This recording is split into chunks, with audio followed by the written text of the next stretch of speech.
मित्रांनो, आज आपण पुन्हा एकदा बाळासाहेबांना भेटतोय. त्यांचे जे संवाद साधतोय, त्यांचे विचार ऐकून घेतोय. चला तर आपण एकदा परत बाळासाहेबांशी चर्चा साधूया, संवाद साधूया.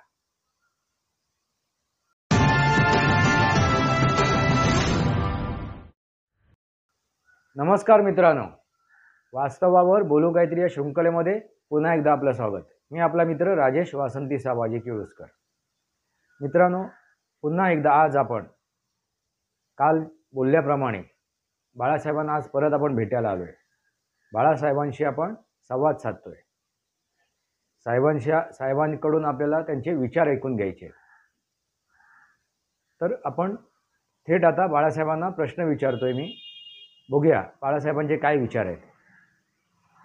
नमस्कार साहेब, मला एक प्रश्न पडलाय ह्या वर्तमान काळातल्या राजकारणाबद्दल 2014 पासूनचा. तुम्हाला काय वाटते हे 2014 पासून जे राजकारण चालू आहे त्याबद्दल तुमचं काय मत आहे? हे वर्तमान राजकारण जे चालू आहे त्याबद्दल तुमचं काय मत आहे? तुमच्याकडून आम्हाला ही गोष्ट जाणून घ्यायची आहे. आणखीन एक प्रश्न, जे उद्धवजी प्रत्येक वेळी आपल्या भाषणामध्ये माझं हे चोरलं, माझं ते चोरलं असे जे उल्लेख करतात ते नक्की त्यांच्याकडे चोरी झाली आहे का? आणि तुम्ही काल सुद्धा त्याचं वक्तव्य केलंय की त्याचा उलगडा तुम्हाला करायचा आहे. तर नक्की त्यांनी काय चोरलंय? तुम्ही म्हणाल्याप्रमाणे त्यांनी नक्की त्यांची काय चोरी झाली आहे? काय त्यांना लुटलं गेलंय? आपले विचार तुम्ही जर प्रेक्षकांना, माझ्या श्रोतांना सांगाल तर आनंद होईल. नमस्कार सर्वांना. पहिला प्रथम सर्वांना नमस्कार आणि सर्वांना जय महाराष्ट्र. राजेश, जे प्रश्न तू मला विचारलेस या दोन प्रश्नाचे मी उत्तर तुला नक्कीच देईन. आणि माझ्या जनता जनार्दनाला मी पहिल्या प्रश्नाचं उत्तर तुला देतो.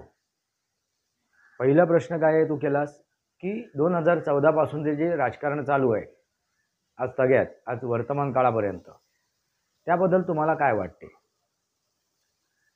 बघ राजेश, काय 2014 मध्ये भाजपाने युती तोडली अशी गोष्ट म्हटली जाते.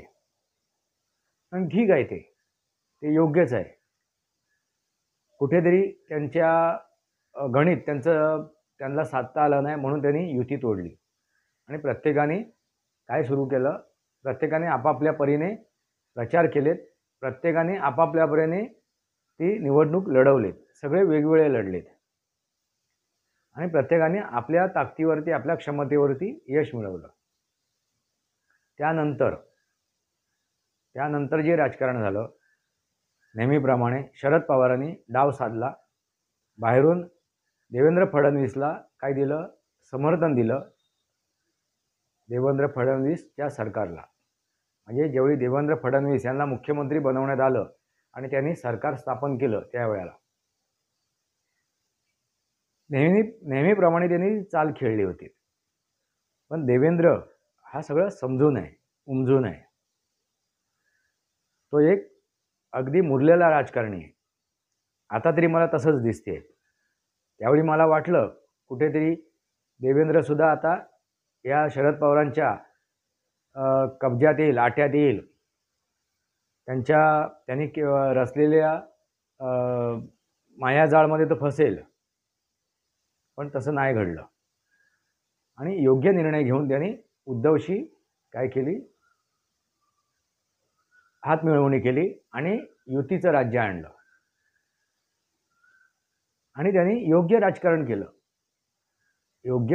केलं आणि योग्य समाजकारण सुद्धा केलं. पण त्यावेळेला उद्धवने काय केलं? उद्धवने एकतर जर तुझा अपमान झालाय, मी जर त्याच्या जागी असतो तर मी काय केलं असतं? जर मला बीजेपीने, भारतीय जनता पार्टीने सोबत घेतलं नाही आणि ती युती तोडली तर माझा मानसन्मान कुठेतरी दुखावला गेला होता. मग मी काय केलं असतं? तर विरोधातच राहिलो असतो. एकच गोष्ट केली असती मी, तर विरोधात राहिलो असतो. विरोधात राहून मी ते 5 वर्ष काम केलं असतं. मी जर उद्धवच्या जागी असतो तर. कारण मला मान सन्मान आहे, आत्मसन्मान आहे. पण ठीक आहे, जनतेसाठी, रयतेसाठी, जनता जनार्दनासाठी मला जर हातमिळवणी करावी लागली असेल तर मी युती धर्म पाळला असता. आणि जे उद्धव करत होता, प्रत्येक वेळी राजीनामा देईन म्हणजे सरकारमध्ये राहून, त्या सरकारमध्ये कार्यरत राहून विरोधकांपेक्षा त्यांनी विरोध जो केला तो मी केला नसता. मग मी फक्त समाजकारण केलं असतं. राजकारण संपलं होतं. ज्यावेळी निवडणूक पूर्ण होते त्यावेळी राजकारण संपते आणि समाजकारणाला सुरुवात होते. म्हणून मी प्रत्येक वेळी म्हणालो की 20% राजकारण आणि 80% समाजकारण. मग मी फक्त समाजकारण केलं असतं. सत्तेसाठी नव्हे, त्या खुर्चीसाठी नव्हे, स्वतःच्या मतलबासाठी नव्हे, या जनता जनार्दनासाठी. पण तसं उद्धवनी केलेलं नाही. त्यांनी तो युती धर्म पाळला नाही आणि प्रत्येक वेळी तो देवेंद्र फडणवीसच्या मार्गात आडवा येत गेला. त्यांनी अडचणी निर्माण केल्या. जे विरोधकांनी करायला पाहिजे तो सरकारमध्ये राहून, सोबत राहून ती गोष्ट करत होता. ही एक गोष्ट. ठीक आहे. त्याच्यानंतर परत 2019 मध्ये एकत्र निवडणूक लढवल्या आणि या जनता जनार्दनाने युतीला निवडून दिलं. त्यानंतर त्याने तो युती धर्म पाळला नाही आणि त्यांनी गद्दारी केली. तो सांगतोय माझ्या वडिलांचं स्वप्न होतं. मग जर तुझं स्वप्न होतं तर तू तुझ्या हिमतीवरती, तुझ्या ताकदीवरती, तुझ्या कुवतीवरती ते स्वप्न पूर्ण करायला पाहिजे होतं. जर एवढं तुला आपल्या पित्याबद्दल प्रेम, आदर, सन्मान असेल, त्यांची इच्छा पूर्ण करायची होती, तर तो तुला स्वतःच्या हिमतीवरती, कुवतीवरती ती गोष्ट करायला हवी होती. जर तो 2014 नंतर वेगळ्या विरोधात राहिला असता आणि आपलं राजकारण केलं असतं त्यांनी, आणि त्यावेळी जर त्यांनी विरोध केला असता आणि नंतर निवडणुकीला सामोरं गेला असता, तर त्याच्याकडे ती क्षमता आली असती पण कदाचित. पण असो, तो युतीमध्ये गेला आणि त्यांनी त्या सरकारमध्ये आपला स्वतःला सामील करून घेतलं. सरकारमध्ये तो काय झाला, सामील झाला. पण तो युती धर्म तो त्यांनी पाळला नाही. तीच गोष्ट परत 2019 मध्ये केली आहे. ज्या जनता जनार्दनाने त्याला या युतीला निवडून दिलं होतं, त्या जनता जनार्दनाच्या पाठीत खंजीर खुपसला आणि पूर्ण त्या प्रचार दौऱ्यामध्ये त्याने असं कुठेही वक्तव्य केलं नव्हतं. जर एकांतात तो म्हणतोय जर एकांतात अमित शहानी मला आश्वासन दिलं होतं, मग त्याचा उल्लेख कुठल्या तरी एका सभेत त्यांनी करायला हवा होता. ही पहिली खोटी गोष्ट आहे. याचा अर्थ काय आहे, तो खोटं बोलतोय. त्यांनी ती वेळ साधली, ती परिस्थिती साधली. त्याला माहिती आहे की काँग्रेस, राष्ट्रवादी आणि आपण शिवसेना एकत्र आली तर आपण सरकार स्थापन करू शकतो. आणि हे सर्व डोकं कोणाचं आहे, शरद पवारचं. आणि उद्धव ठाकरेला काय होतं, लालच होती. कसली लालच होती, तर मुख्यमंत्री बनायची. जे मी पहिल्या कालच्या भागामध्ये त्याचा उल्लेख केलेला आहे. ती त्याने तो स्वार्थ पूर्ण करण्यासाठी ती महत्वाकांक्षा, त्याला महत्वाकांक्षा सुद्धा म्हणता येणार नाही. कारण महत्वाकांक्षा ही स्वतःच्या जीवावरती पूर्ण केली जाते. महत्वाकांक्षा ही स्वतःच्या जीवावरती केली जाते, स्वतःच्या कुवतीवरती, स्वतःच्या क्षमतेवरती. ही महत्वाकांक्षा नव्हती. ही वेळ साधली, संधी साधूपणा केला आणि तो मुख्यमंत्री झाला. ठीक आहे, मुख्यमंत्री झालाच, ती संधी साधलीच, राजकारण केलंच. पण ते राजकारण केल्यानंतर तिथे थांबायला हवं होतं आणि त्यांनी ते 80% समाजकारण करायला हवं होतं. 80% समाजकारण करायला हवं होतं. पण तो त्या 2.5 वर्षात फक्त राजकारणच करत राहिला. त्या देवेंद्र फडणवीसलाच विरोध करत राहिला, त्याच्यावरती टीका टिप्पणी करत राहिला. जर ते त्यांनी 2.5 वर्ष समाजकारण केलं असतं तर हे सरकार कोसळलं पण नसतं. सरकार कोसळलं सुद्धा नसतं समाजकारण केलं असतं तर. आणि तो मुख्यमंत्री या पदाचं जर त्यांनी इज्जत ठेवली असती आणि जर त्याप्रमाणे तो वागला असता तर हे सरकार टिकलं असतं. त्याने आपल्यासोबत असलेल्या नेत्यांना मान सन्मान दिला असता, त्यांच्या अडीअडचणी समजून घेतल्या असत्या तर हे सरकार टिकलं असतं. त्यांनी आघाडी धर्म सुद्धा पाळला नाही असं म्हणायला हरकत नाही. आघाडी धर्म पाळला त्यांनी, युती धर्म पाळला नाही, पण आघाडी धर्म पाळला त्यांनी. त्यांनी हिंदुत्वाला तिलांजली दिली. आघाडी धर्म पाळला त्यांनी. आघाडीचा उद्देश काय होता तर हिंदुत्वाला बाजूला करायचं, हिंदुत्वाशी फारकत घ्यायची, आणि तो त्यांनी नेमका पाळला. जो युती धर्मामध्ये पाळायचा होती गोष्ट ती त्यांनी आघाडी धर्मामध्ये पाळला. तो शरद पवारच्या अगदी आहारी गेला. तो शरद पवार ह्या व्यक्तीला त्यांनी ओळखलं नाही आणि त्यामुळे त्याच्यावरती ही वेळ आलेली आहे. आणि त्यांनी आघाडी धर्म पाळला.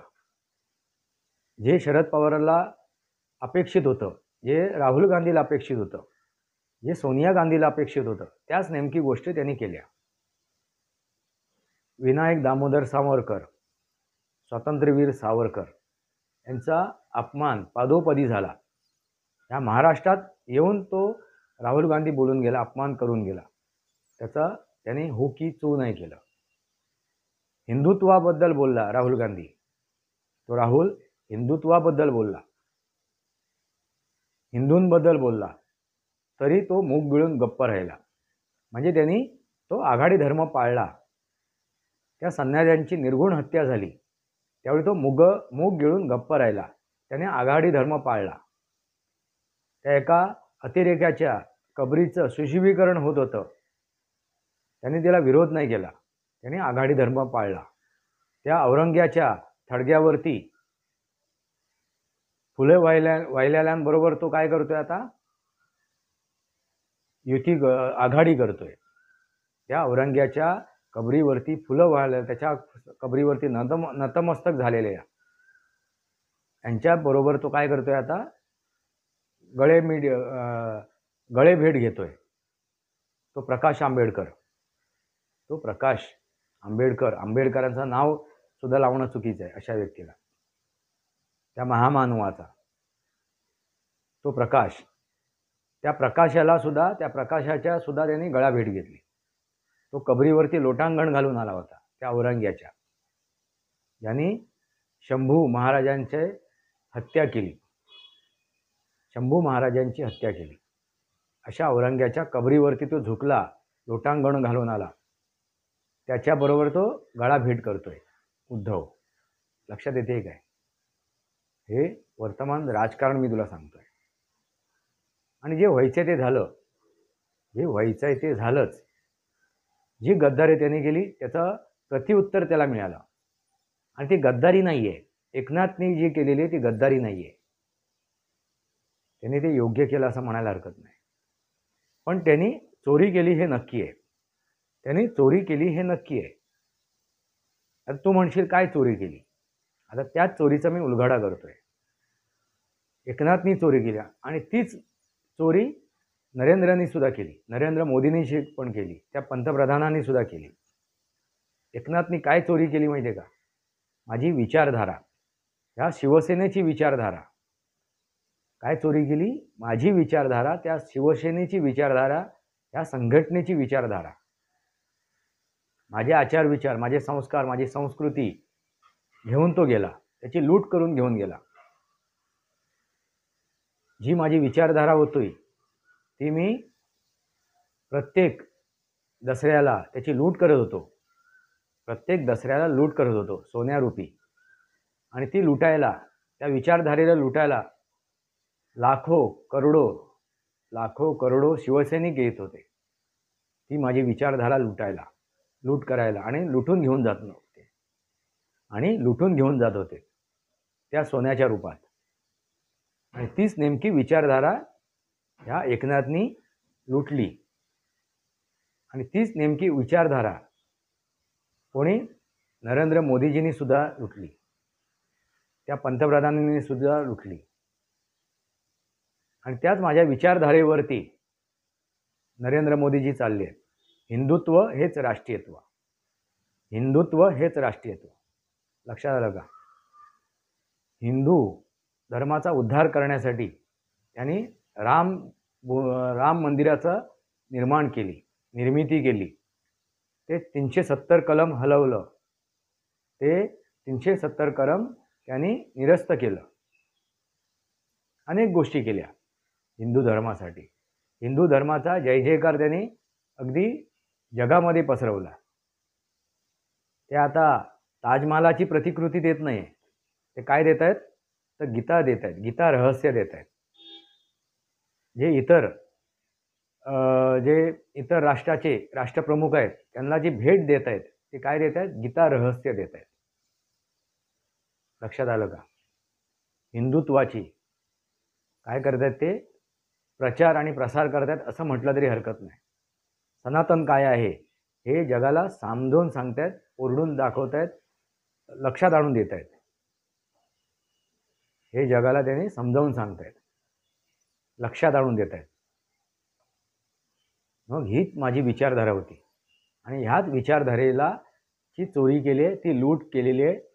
नक्कीच जो सकाळ संध्याकाळ उद्धव प्रत्येक सभेमध्ये त्याचा उल्लेख करतो, माझा बाप चोरला, माझा पक्ष चोरला, माझं चिन्ह चोरलं, माझ्या पक्षाचं नाव चोरलं.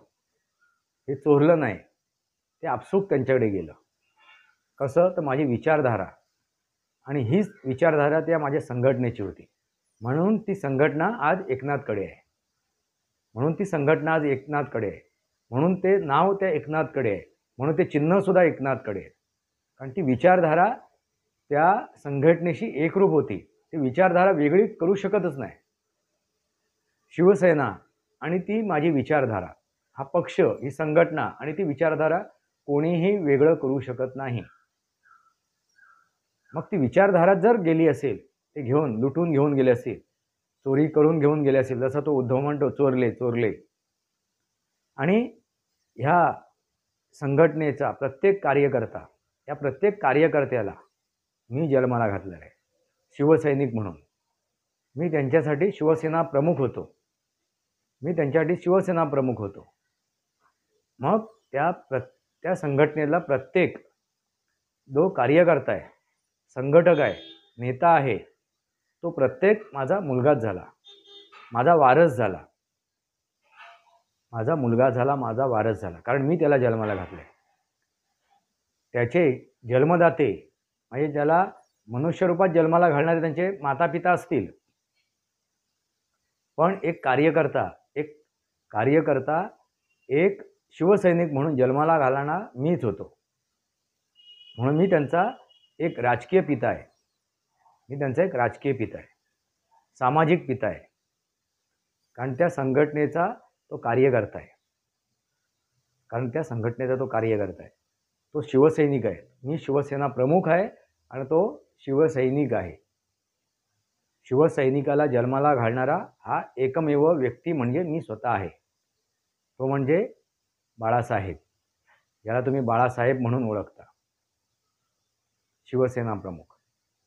त्यामुळे माझी चोरी करण्याचा प्रश्नच येत नाही.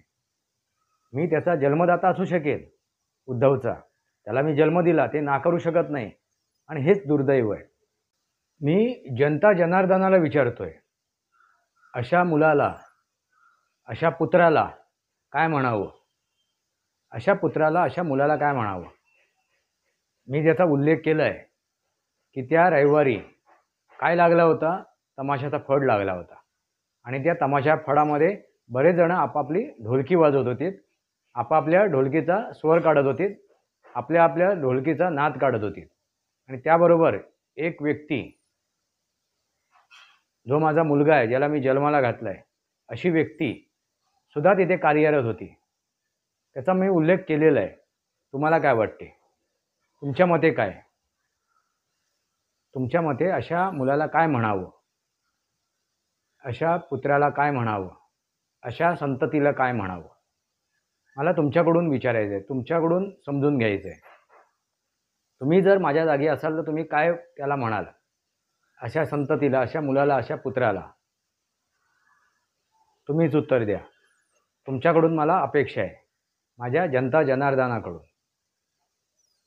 कारण इथे घरातला विषय नाही आहे, इथे विषय घरातला नाही आहे, कुटुंबापुरता नाही आहे, हा समाजासाठी आहे, हा राष्ट्रासाठी आहे, हा जनता जनार्दनासाठी विषय आहे. तर ह्या विषयाचं उत्तर जनता जनार्दनानेच द्यावं अशी माझी अपेक्षा आहे. त्यांनी तमाशाचा फड लावला त्या शिवतीर्थावरती मागच्या रविवारी तमाशाचा फड लावला आणि त्याच्यात तो नाचला. हे माझं दुर्दैव आहे. मी त्याचा जन्मदाता आहे हे नक्की आहे. जन्मदाता म्हणून कोणी त्याला मला चोरलेलं नाही आहे. कोण? उद्धवचा जन्मदाता म्हणून. पण शिवसैनिकाचा जन्मदाता म्हणून माझी लूट नक्कीच केली आहे. मला बरोबर ते नक्कीच घेऊन गेले आहेत. कारण ती विचारधारा आणि ती संघटना वेगळीच होऊ शकत नाही. कारण तो माझा प्राण आहे. ती संघटना, त्या संघटनेचा प्राण काय आहे तर ती विचारधारा आहे. ती संघटना, तो प्राण वेगळा करू शकत नाही. तो जीव आहे त्याचा, त्या संघटनेचा. हिंदुत्व हेच राष्ट्रीयत्व. माझ्यासोबत सुद्धा मुसलमान होते. ते कोण होते? राष्ट्रभक्त होते. अनेक मुसलमान होते. त्यांनी कार्य केलं. साबिर शेख म्हणून, त्याच्यातला एकाचा मी उल्लेख करतो. साबिर शेख म्हणून एक होता. एक माझा शिवसैनिक होता. एक माझा राष्ट्रभक्त मुसलमान होता. मी मुसलमानांचा विरोध नाही केला. माझा विरोध कोणाचा होता? देशद्रोह्यांशी विरोध होता. मग तो हिंदू असो, मुसलमान असो, आणखी कोणीही अन्य धर्मी असो. तो माझ्यासाठी कोण होता? विरोधक होता. माझ्यासाठी दुश्मन होता, जो राष्ट्रद्रोही आहे. हा राहुल गांधी सुद्धा हिंदू आहे, पण तो राष्ट्रद्रोही आहे. आता तो हिंदू आहे की मुसलमान आहे की ख्रिश्चन आहे हे त्याचं त्याला माहिती. पण आता जे हिंदुत्वाला मानत नाही, त्यांना मी राष्ट्रद्रोही समजेन. जे हिंदू असून सुद्धा हिंदुत्वाला मानत नाही, त्याला मी राष्ट्रद्रोहीच मानेन. मग असा हा राष्ट्रद्रोही कोण आहे? आज ज्याला मी जन्माला घातला तो उद्धव. कारण त्यांनी तुष्टीकरणाचं राजकारण करण्यासाठी, मुसलमानांचे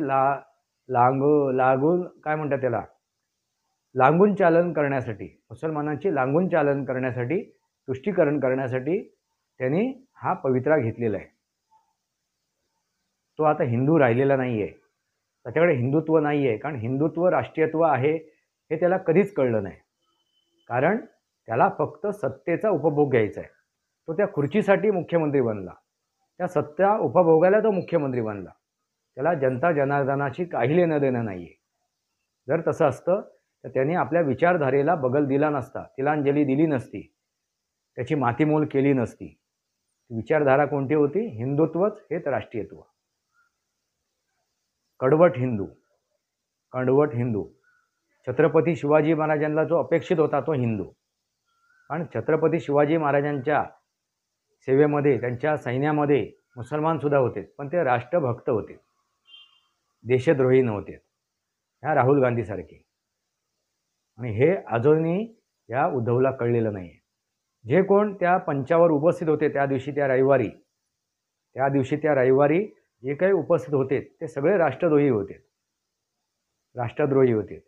एकाने तर त्या आघाडीमधल्या काय म्हणाला तर हिंदुत्वाला संपवायचं आहे, हिंदूंना संपवायचं आहे, हिंदू हा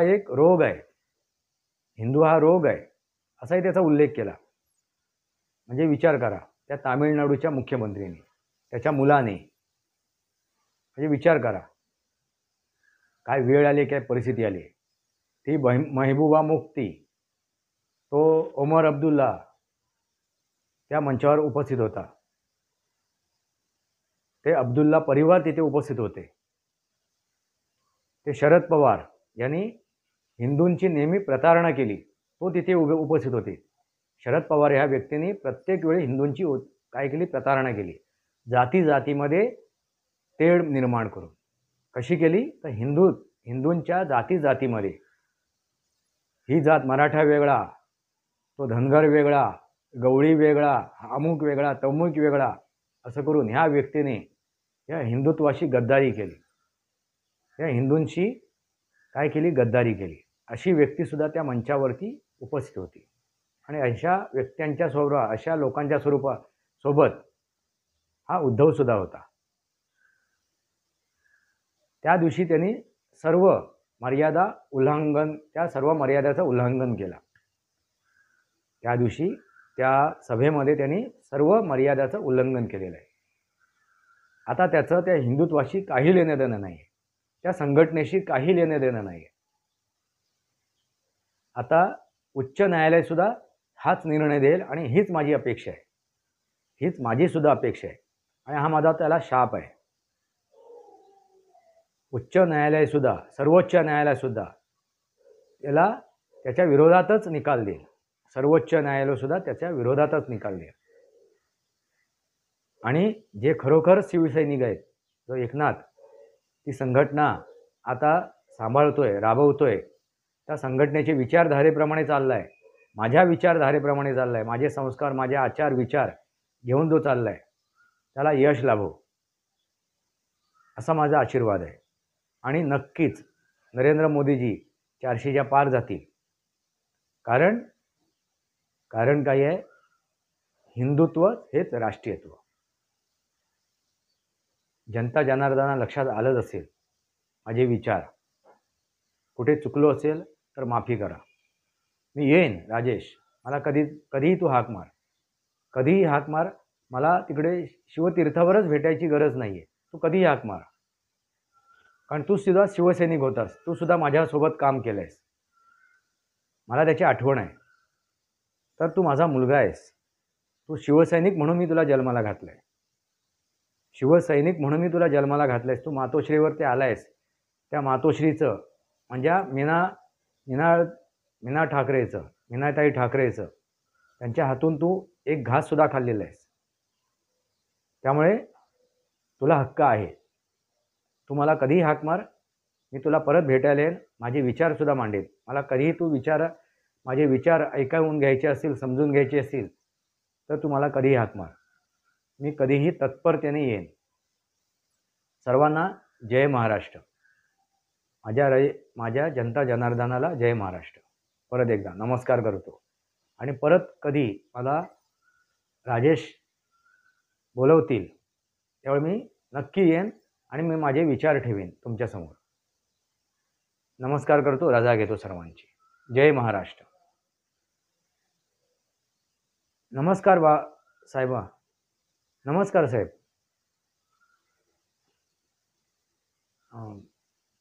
साहेब धन्यवाद. तुम्ही परत येण्याची, कधी मला भेटाल आणि मी कधी हाक मारेन त्यावरती तुम्ही उपस्थित व्हाल, तुम्ही मला भेटाल याची तुम्ही मला ग्वाही दिली. आनंद झाला. एक शिवसैनिक म्हणून तुमचे मी आभार मानतो. आणि मी खरोखरच तुम्हाला हाक मारेन आणि तुम्ही प्रकट व्हा, भेटा मला. मला तुमच्याशी बरेच संवाद साधायचे आहेत, बऱ्याच गोष्टी मला जाणून घ्यायच्या आहेत. त्यामुळे मला तुमच्याशी संवाद साधायचाच आहे.